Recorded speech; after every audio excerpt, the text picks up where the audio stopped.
Todo mundo acompanhou o caso da jovem do Rio de Janeiro que morreu após fazer um procedimento estético no apartamento do médico Denis Furtado, conhecido como Dr. Bumbum. Depois dessa grande repercussão, outros casos começaram a surgir de mulheres que morreram ou ficaram com sequelas por causa de procedimentos estéticos realizados de maneira irregular. Infelizmente, casos como esses estão cada vez mais comuns e só reforçam a importância de o paciente procurar sempre o maior número de informações possíveis sobre o médico, o hospital, a clínica e mais, não confiar em promessas de resultados surpreendentes, milagrosos, divulgados livremente na internet.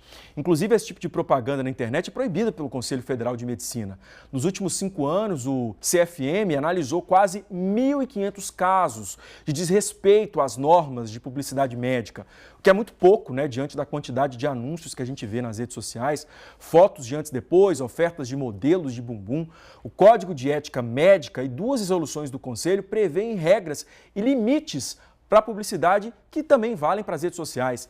Eu vou conversar aqui agora, então, com o diretor científico da Sociedade Brasileira de Cirurgia Plástica, Regional Sergipe, Dr. Marcel Vinícius. Bom dia, Dr. Marcel. Obrigado pela participação aqui com a gente, viu? Eu que agradeço a participação. Bom, são casos que têm chamado bastante atenção, né? A gente viu, sempre quando aparece um caso, né, que tem uma grande repercussão, outras pessoas que se sentiram vítimas começam a aparecer e denunciar situações assim, o que traz uma preocupação muito grande, porque a gente vê a quantidade de pessoas que estão se arriscando na busca pela estética, pelo corpo perfeito, sem algum tipo de orientação, às vezes, e sem, às vezes, até... Será que eu estou fazendo um procedimento no local correto? Será que eu estou buscando um médico que é habilitado para fazer certo procedimento? Bom dia. Bom dia, exatamente. O grande problema que se encontra das sociedades, desde a Sociedade Brasileira de Cirurgia Plástica, a Sociedade Brasileira de Dermatologia, é tentar informar esses pacientes de que os procedimentos estéticos, eles não são necessariamente simples e eles precisam ser realizados por um especialista. E o paciente ele precisa se informar sobre isso. Nós sabemos que em todas as áreas existem bons e maus, bons e maus profissionais. Mas que a informação que esse paciente tem que ter antes de realizar um procedimento é fundamental que ela seja de qualidade.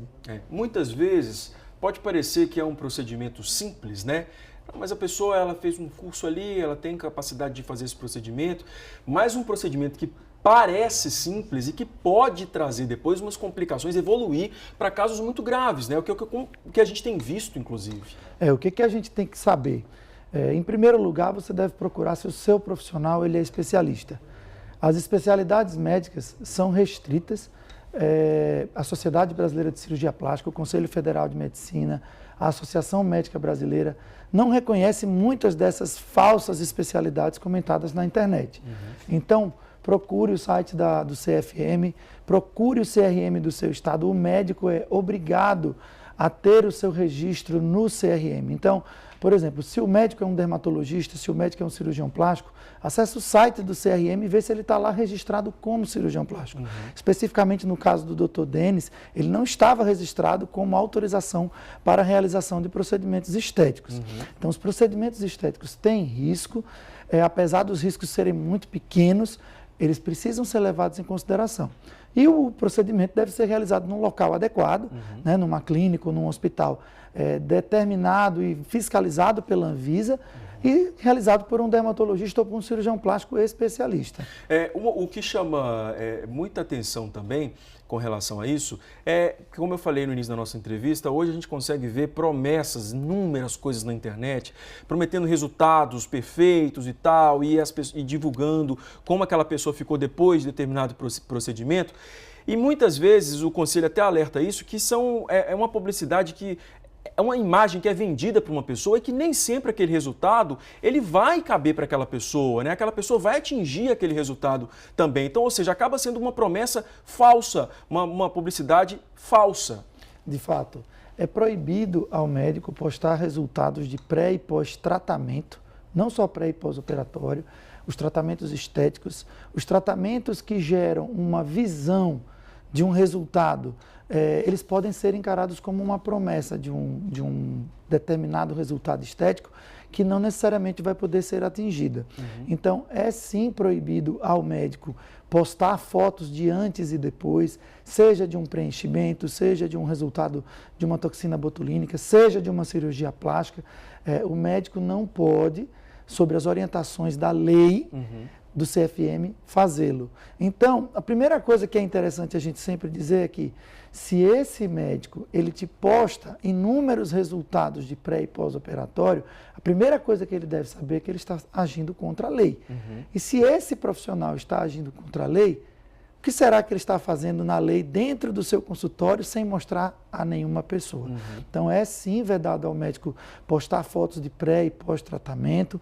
Essa é uma lei brasileira que foi, inclusive, tem adendos a essa lei em 2015 e que é diferente da realidade de outros países. É preciso se diferenciar. Nos Estados Unidos existe uma lei e existe um tipo de medicina. O Brasil tem outra. Porque muita gente questiona isso, mas em outros países isso é permitido, por que não aqui? Às vezes as pessoas costumam usar esse argumento. Mas, doutor, vamos só ver aqui, a gente separou no telão alguns pontos, justamente o que é proibido pelo Conselho, assunto médico de forma sensacionalista ou promocional, que a gente tem visto também, infelizmente, constantemente, tratamento ainda não reconhecido cientificamente e imagens, como o senhor falou, do antes e depois, os procedimentos expondo o paciente, mesmo que ele tenha autorizado. Esse é um outro argumento também comum, né? Não, mas o paciente, ele permitiu e tal. Às vezes, o paciente, se ele faz isso na rede social dele e esse médico, às vezes, reposta isso também não deve ser feito? A orientação é de que o canal de comunicação da rede social do médico seja um canal de conhecimento, de conexão com seus pacientes, seja um canal, sobretudo, de orientação técnica. O médico, o especialista, ele tem capacidade técnica de orientar, por exemplo, de orientar uma gestante que acabou de ter o seu bebê, que não adianta ela tentar fazer uma cirurgia no pós-parto. Esse sim é o canal de comunicação do médico. A veiculação da imagem do antes e depois, se o paciente veiculou imagem do antes e depois na rede social dele, é uma questão própria do paciente.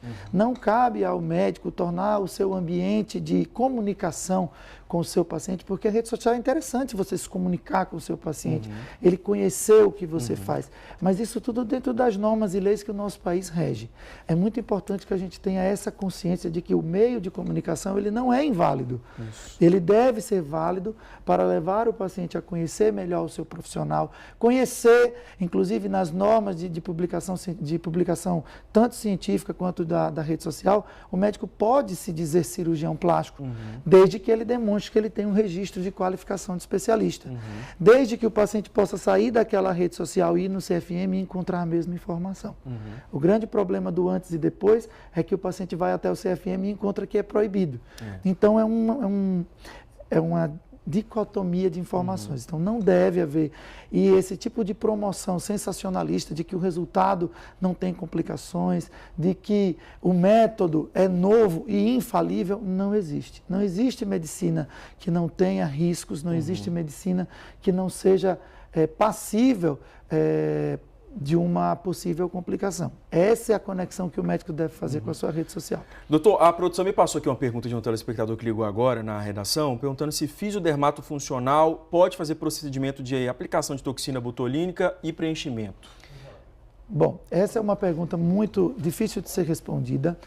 A Sociedade Brasileira de Cirurgia Plástica, a Sociedade Brasileira de Dermatologia, lutam diariamente para que esses procedimentos invasivos, ou seja, a injeção de uma agulha abaixo da pele já é considerado um procedimento invasivo, sejam realizados por médicos especialistas, entre eles o cirurgião plástico e o dermatologista.